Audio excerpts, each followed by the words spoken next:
Hi there! I'm curious to hear if you looked at your food differently after hearing our last episode in which we talked about the right to food for everyone with Amine Diarra. Today, I'm talking to Louise Le Coz. She works as the Club Development Officer for Le Cigales, Pays de la Loire, in France. I know. In a minute, we will explain what it is all about. With Louise, as announced in the previous episode, we will talk about money and about alternative financial systems that are built on solidarity. I am Diogo Pires, your host, and I'm getting more and more enthusiastic about these conversations as they bring us to explore new aspects of solidarity, but also amazing people around Europe.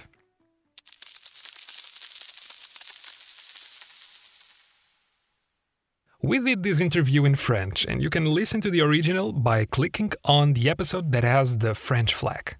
For those who better understand English, let's get to know Louise. Hello, Louise. Can you please introduce yourself? Je m'appelle Louise Le Coz, j'ai 23 ans. My name is Louise Le Coz. I'm 23 years old, and I'm currently working for the Regional Association of Les Cigales of the Pays de la Loire. And besides that, I have other more or less solidarity commitments. Nice to meet you, Louise. What would you say drives you in life? Ce qui me définit, je dirais, je suis une personne assez sensible au monde dans lequel elle vit. I would say that I am sensitive to the world I'm living in. I am sensitive to social, ecological, democratic, contemporary questions. And I like to do things that are meaningful to me. And that's why I always try to put my heart into whatever I'm doing. And I'm never doing things by house. Louise is joining us from Nantes, in France. She moved there in March 2022. Before that, she lived in different French cities, but also in Germany and Lithuania. J'ai fait des études franco-allemandes qui m'ont amenée à faire différentes expériences professionnelles en Allemagne, dont un service civique à Berlin. I studied in French-German schools, which led me to have various professional experiences in Germany, amongst which a civic service in Berlin in 2020. I was taking care of young French professionals who were discovering Berlin through their profession. And after that, I went to Lithuania as an Erasmus student, and I was able to travel to meet new people and new cultures.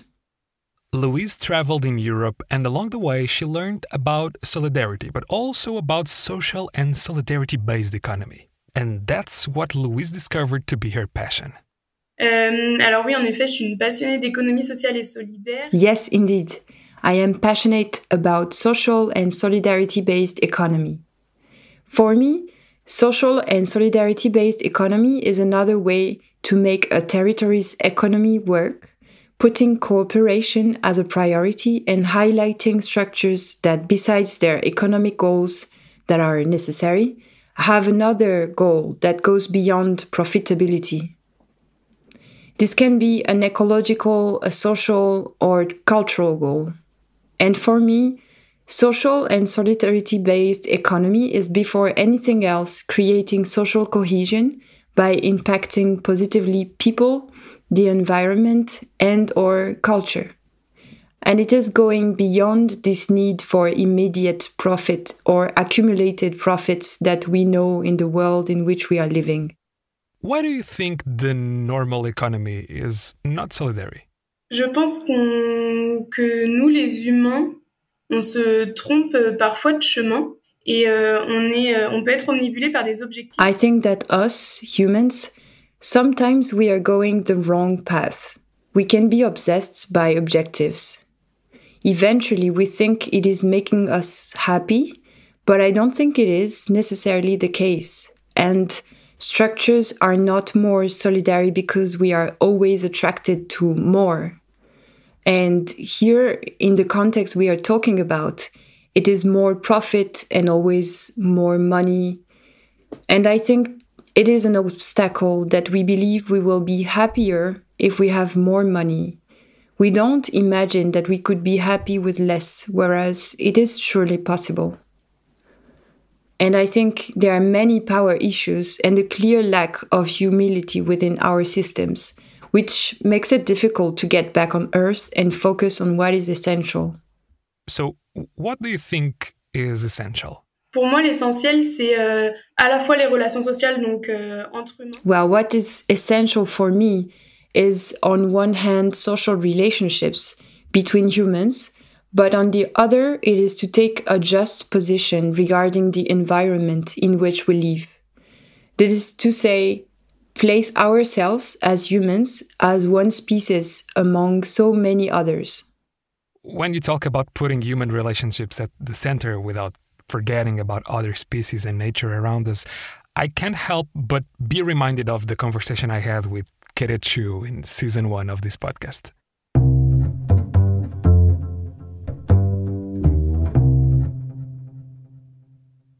Now that we know a little bit more about you and the values you hold dear, Louise, can you tell us about Le Cigales? First, what does the name mean? Cigales is the acronym for Investors Club for an Alternative and Local Management of Solidarity Saving. Tell me more about that. What can I imagine it to look like?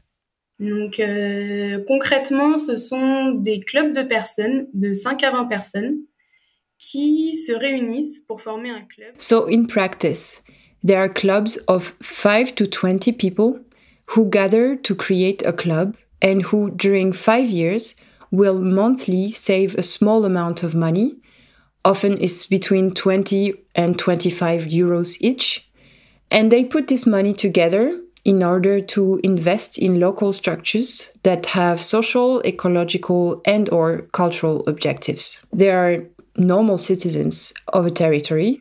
There is no need for any specific competence to be part of a club. In the clubs, here in the Pays de la Loire, there are teachers, but also business owners or artisans. They are really ordinary citizens who decide to create a club. And besides the financial aspect of it, besides the financial investment, these people who create a club also accompany the structures they invest in with moral support, by giving advices from an external point of view, for example. Louise explains that one of the main goals of Le Cigales is to offer a chance to get funding to projects which wouldn't receive funds from more classical financial systems. Les cigales, elles sont du coup un effet de levier, une garantie en fait, pour avoir ensuite d'autres financements. The Cigales have a leverage effect. There are a sort of guarantee for projects to get funds from other structures. Often the Cigales are the first providers of capital. And then, once they invested, banks can say, well, Cigales invested in this project. Ordinary citizens took the risk. Because it is risk capital. That means the persons who are part of a club, who invest in a project, take a risk. If the project is not succeeding, they will just lose their money. Wow. So that's solidarity right there. Investing together into a project you believe in, knowing it could also go wrong. Un autre objectif avec les cigales, pour moi, c'est aussi toute cette cohésion sociale qu'on retrouve dans les cigales. Another objective with Les Cigales, for me, is social cohesion. Crowdfunding platforms are super trendy, but everyone is giving money from behind their computer. Here, with Les Cigales, people meet regularly to decide which projects they would like to support, how much they want to invest into the project, and it creates social interactions that are quite unique and also with the project leader. And one last objective that is important is to make people realize that as an ordinary citizen, they have power and they can decide to act where they want. And of course, one needs to have savings to invest into a Cigale. And that means it is not given to anyone to be part of a club. But the Cigale allow those who have that amount of money they can invest to decide which projects they want to help giving birth to where they live. Citizens are active decision makers regarding the social and economic growth of their cities or villages.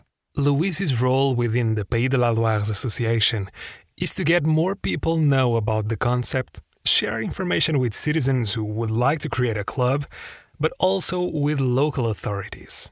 I am curious to know, Louise, in which political or social context was Les Cigales born? Alors, les Cigales, elles sont nées tout de même d'une volonté assez militante. So, the Cigales were born from an activist mindset. They were claimed to be part of an alternative economy. Besides the boom of a very capitalistic economy that was happening then, it was about developing another economy that would be solidarity-based, that would reinforce social relationships, and that would focus on smaller amounts as well. Louise told me that there are regional associations federating the clubs within a region, and that there is a national federation giving general directions. What are the rules for the clubs? Can they finance any kind of project? Il faut savoir que les clubs, une fois qu'ils ont ce qu'il faut et ils n'ont plus de questions, généralement, voilà, c'est eux qui décident des projets qu'ils veulent financer. Well, when the clubs don't have any more questions, generally, the members of the club are the ones deciding which projects they want to support and how much they want to contribute to the project. They are self-managing. The only thing is, at the end of the year, we ask for a report about the supported projects and how much they received. But apart from that, the clubs are really free and autonomous in their decision-making processes. We, as the regional association, have almost no power over the club, and it is not our role to control what they do. This said, the projects have to comply with a charter that is signed when the club is created. This charter says that financed projects must respect humans and the environment, and that the financed projects should also respond to the notion of proximity economy. These three things have to be at the center of the decision of financing a project. Besides that, the clubs are the ones deciding. Louise shared a couple of examples, saying that projects are very different according to whether they are rooted in an urban context or not. A cooperative supermarket and a participatory canteen were created in Nantes, whereas in a more rural context, Louise was able to accompany the financing of a bakery and a bicycle repair shop. Louise also wanted me to see the bigger picture. More and more cooperation is implemented between different associations or social and solidarity-based initiatives, and even with the structures that are part of the classical financial system. Ça amène aussi des pratiques solidaires entre nous. There are solidarity practices between us, between Cigales, banks, etc. We have to create this cooperation space in which we accept that we have different roles to play. I think today that it is important to focus on those cooperation logics. We have to work together and we have to bring things to each other.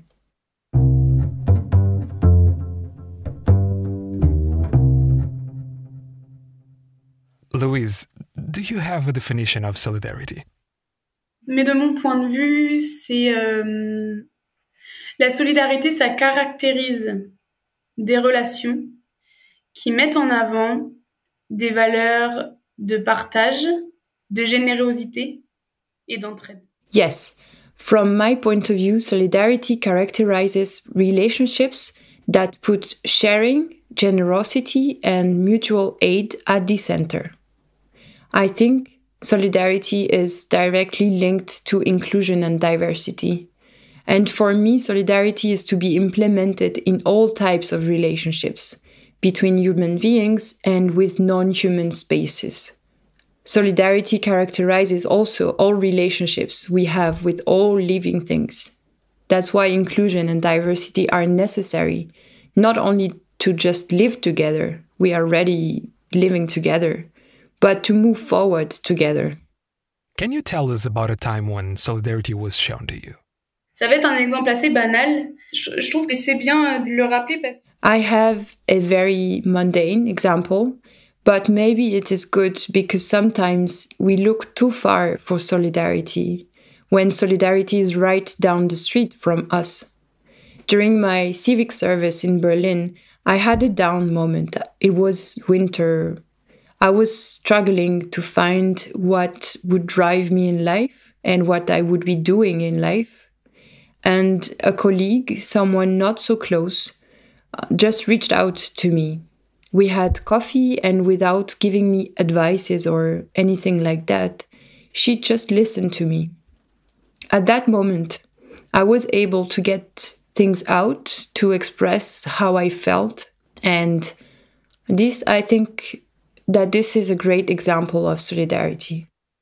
What would be your dream or your hope for more solidarity in Europe? J'ai 23 ans et j'ai envie de voir une Europe qui se serre les coudes. Au-delà de l'aspect, de l'alliance économique. I am 23 and I would like to see Europe standing together beyond financial and economic aspects. EU for me is not solidary enough beyond the economic alliance. I think EU could do more. There is a capacity to support territories, countries that are suffering disasters, and we are not doing it enough, I think. So I would change Europe's direction and try to head towards more solidarity. Very often we are caught up in our daily lives and we don't realize that what drives us might be somewhere else. So for me, it is going deep down and seeing how solidarity can take shape.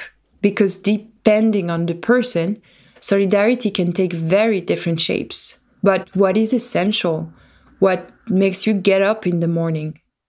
Louise reflects on how solidarity should be something coming from deep down, something that gives people meaning and connects to who they are and what they want to do with their lives.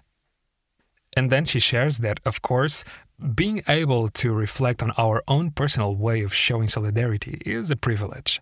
Je sais très bien que certaines personnes ont d'autres problématiques que d'être solidaires dans leur vie. I know very well that some people have other problems than to show solidarity at the moment.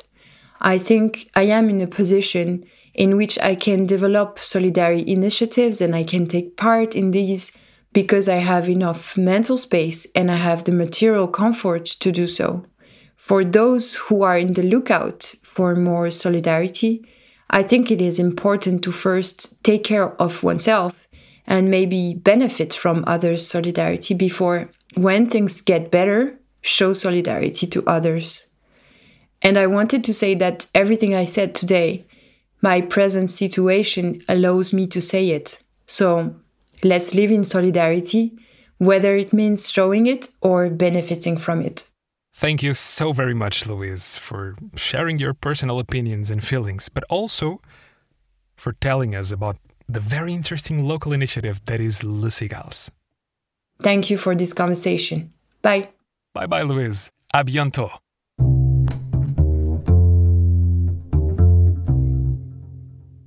The next episode of Europe Talks Solidarity will be a roundtable. We invited 3 young people who are part of what is called Gen Z and look at what is their relationship with the notion of solidarity. They will talk about the work they are doing and about their different perspectives on Europe, from the UK, from Turkey, and from Switzerland. I am looking forward to it. I hope you do too.